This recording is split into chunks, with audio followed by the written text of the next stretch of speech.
नमस्कार मित्रांनो. तर मित्रांनो, बरेच शेतकऱ्यांच्या अशा कमेंट येत होते मला आणि फोनसुद्धा येत होते की सर, आळी जी आहे ही खूप मोठ्या प्रमाणात वाढली आहे आणि आळीचा अटॅक खूप जास्त होत आहे. अशामध्ये आळीसाठी सर्वात बेस्ट कीटकनाशक सांगा. कारण की आम्ही कोराजेल मारून बघितलं, बॅराझाइड मारून बघितलं किंवा मग बाकी इतर कोणत्या कंपनीचे असतील अळीनाशक जे आहेत, हे अळीनाशक आम्ही मारून बसलेले आहे, तरीसुद्धा आळी मिळली नाही. तर मित्रांनो, आळी कंट्रोल न होण्याचं कारण म्हणजे जे वातावरणामध्ये जी आर्द्रता आहे, कारण की बरेच दिवसापासून पाहतो की पाऊस नाही आहे, त्याच्यामुळे जे अळीची जी प्रतिकारशक्ती आहे ती वाढलेली दिसते आणि याच्यामध्ये पांढऱ्या माशीचा अटॅक असू द्या, हे जे आहे हे खूप जास्त वाढले आहेत. म्हणजे आळी आणि पांढरी माशी याचं प्रमाण जे आहे हे आपल्याला जास्त प्रमाणात बघायला मिळते. त्याच्यामुळे तुम्हाला अळीनाशक घ्यायचं असेल तर तुम्हाला पहिल्यांदा त्या ठिकाणी पाऊस पडू द्यावा लागेल. जर अळीचा अटॅक खूपच जास्त असेल तर तुम्हाला त्या ठिकाणी हार्ड कॉम्बिनेशन घ्यावं लागेल. जसं की त्याच्यामध्ये आपण 2 कॉम्बिनेशन घेऊ शकतो, जसं की बॅराझाइड 30 मिली आणि प्रोपेक्स सुपर 25 मिली असं जे कॉम्बिनेशन आहे हे सर्वात हार्ड कॉम्बिनेशन आहे आणि तुमची किती मोठी आळी असू द्या या ठिकाणी संपूर्ण नष्ट होईल.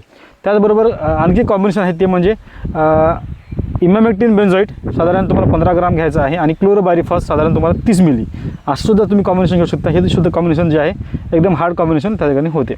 त्याचबरोबर असे बाकीचे सुद्धा कंपनीचे आहेत, जसं की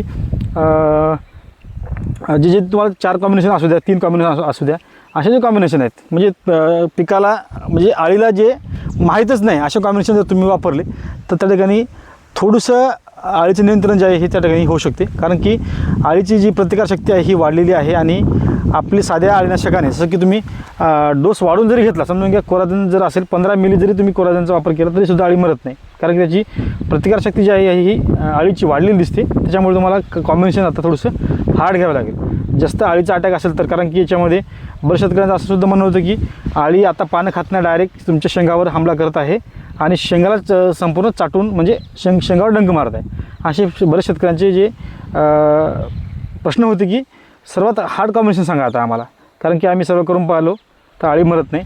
हे जे सांगितलं आपण, एक तर बॅराझाइड 30 मिली आणि प्रोपेक्स सुपर 25 मिली हे जे कॉम्बिनेशन आहे सर्वात बेस्ट आहे. त्यानंतर दुसरं कॉम्बिनेशन आहे ते म्हणजे इमॅमेक्टिन 15 ग्राम आणि क्लोरोबायरिफॉस साधारण 30 मिली हे जे आहे असं कॉम्बिनेशन तुम्ही घ्या. 100% आळीचं नियंत्रण जे आहे हे त्या ठिकाणी होत असते.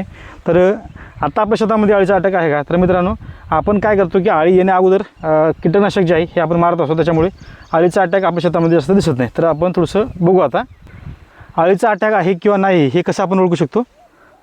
तर मेन म्हणजे आळी खाल्ल्यानंतर त्याचं जे विष्ठा असते हे आपल्याला पानावर दिसते, त्याच्यामुळे आळी आहे किंवा नाही हे आपण त्या ठिकाणी बघू शकतो.